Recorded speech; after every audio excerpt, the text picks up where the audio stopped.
Hello guys, atom को मजबूर बने रहने दीजिए, ना कि फौजी। ऐसा प्रिपियट की एक बिल्डिंग पर लिखा था, लेकिन वहां उसका उल्टा हुआ।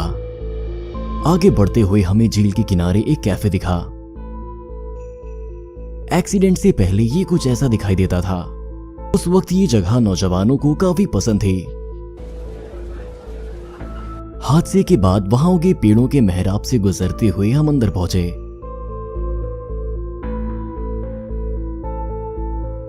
हम उस कमरे में पहुंचे जहां पर्यटक आते थे, और उस कमरे की खिड़कियों पर उस वक्त के खूबसूरत रंगीन शीशे लगे हुए थे। अगर आप इसे करीब से देखें तो समझ आएगा कि उस पर बनी तस्वीर शीशे के हजारों छोटे टुकड़ों से बनी हुई है, जो आजकल बहुत मुश्किल से देखने को मिलती है। कोई यहां अपना वॉलेट भूल गया। इसके दूसरी तरफ नीचे जाने के लिए सीढ़ियां हैं, जिस पर पेड़ उगाए हैं। यहाँ से आप झील के नीचे जा सकते हैं, जहाँ कुछ ही दूरी पर आप पानी पर तैरता हुआ एक कैफे देख सकते हैं। यहाँ से 10 मीटर की दूरी पर हमने पानी की मशीनें देखी, जिसमें सिक्के डालकर ड्रिंक्स खरीदी जा सकती थी। इन बटनों का इस्तेमाल करके आप अपनी पसंद के कोई भी 3 फ्लेवर में से एक चुन सकते थे। आपको यकीन नहीं होगा, लेकिन उस वक्त सभी एक ही ग्लास से पी लेते थे, जिसे बस पानी से धो दिया जाता था। फिर हम एक म्यूजिक स्कूल के असेंबली हॉल में गए, जिसके बीच में एक पियानो रखा था।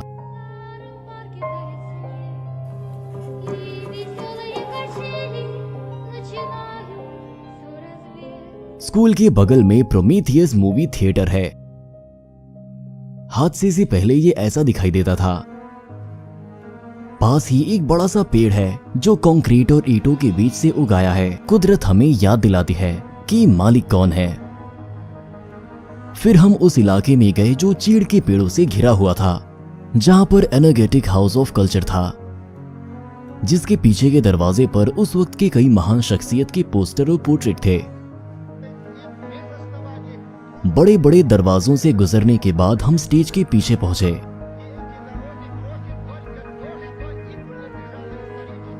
फिर हम एक बड़े स्टोर में गए, और हमने सोचा भी नहीं था कि सोवियत संघ में इस तरह की सुपरमार्केट भी हो सकती है, जहां लोग शॉपिंग कार्ट लेकर जाते रहे होंगे और अपनी पसंद की चीजें खरीद रहे होंगे।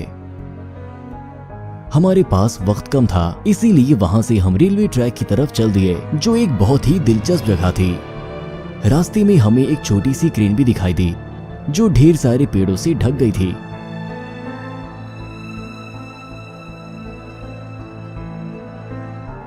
यहां से हम 5वें न्यूक्लियर पावर यूनिट के टावर की ओर बढ़े।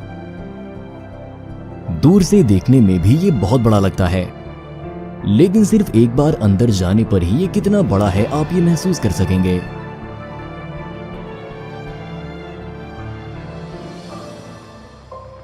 अचानक हमें किसी की हड्डियां दिखीं। हमें नहीं लगता कि ये इंसानी हड्डी है, लेकिन ये खौफनाक दिख रही है।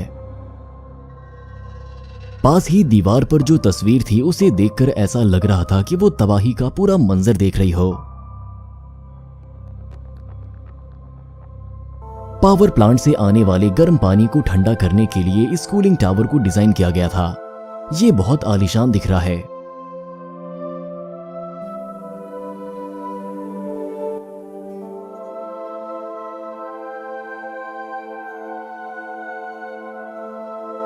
इसके बगल में एक ठंडे पानी का तालाब है, जो कूलिंग टावर की तरह ही काम करता है, क्योंकि पावर प्लांट से बहुत ज्यादा गर्मी निकलती है। हम अपने अगले पड़ाव पर गए। ये एक किंडरगार्टन था, जो पड़ोस के गांव में ही था।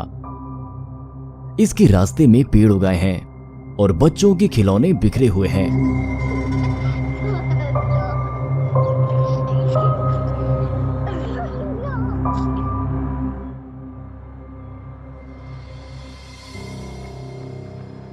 ये सोचा भी नहीं जा सकता कि कभी ये जगह बच्चों की हंसी और शोर से गूंजती रही होगी।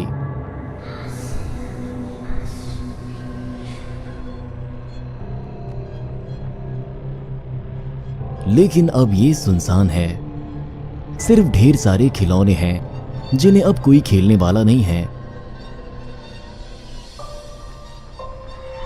यहां बच्चे सोते थे। ये शायद चेरनोबिल इलाके के सबसे भयानक जगहों में से एक है। इस जगह से निकलकर हम अपनी आखिरी मंजिल की तरफ चल पड़े, चेरनोबिल 2 या आर्क नाम की एक खुफिया जगह। ये एक रडार स्टेशन था जो सिर्फ एक बहुत बड़ा एंटीना था और दुश्मन के बैलिस्टिक मिसाइलों की जांच और निगरानी करने का काम करता था। इस जगह को सख्ती से छिपाया गया था और मैप पर इसे एक पायनियर कैंप की तरह दिखाया गया है। सोवियत संघ अपनी खुफिया चीजों को बहुत अच्छे से छिपाना जानता था, खासकर सेना से जुड़ी चीजें। इसका एंटीना अनोखे मेटल के स्क्वायर वाले दर्जनों टावर से मिलकर बना हुआ है। सीढ़ियों से इतनी ऊपर जाना बहुत मुश्किल था, इसीलिए इसमें खास लिफ्ट लगाई गई थी।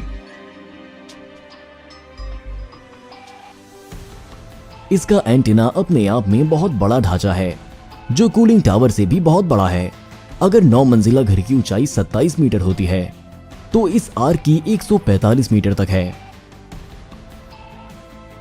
वीडियो में हम ये नहीं दिखा पा रहे हैं कि ये बिल्डिंग कितनी बड़ी है। इसको बनाने में जो लागत लगी है वो चेरनोबिल न्यूक्लियर पावर प्लांट की लागत से कहीं ज्यादा है। ये बहुत ज्यादा बिजली की खपत करता है, इसीलिए इसे पावर प्लांट के पास बनाया गया था। हमारा वक्त खत्म हो रहा था क्योंकि शाम 7 बजे से पहले हमें उस जगह को छोड़कर वापस जाना था। ये एक कभी ना भूले जाने वाला सफर था, जिसमें हमें उन इवेंट्स को देखने और कुछ हद तक महसूस करने का मौका दिया जो एक बार यहाँ हुई थी।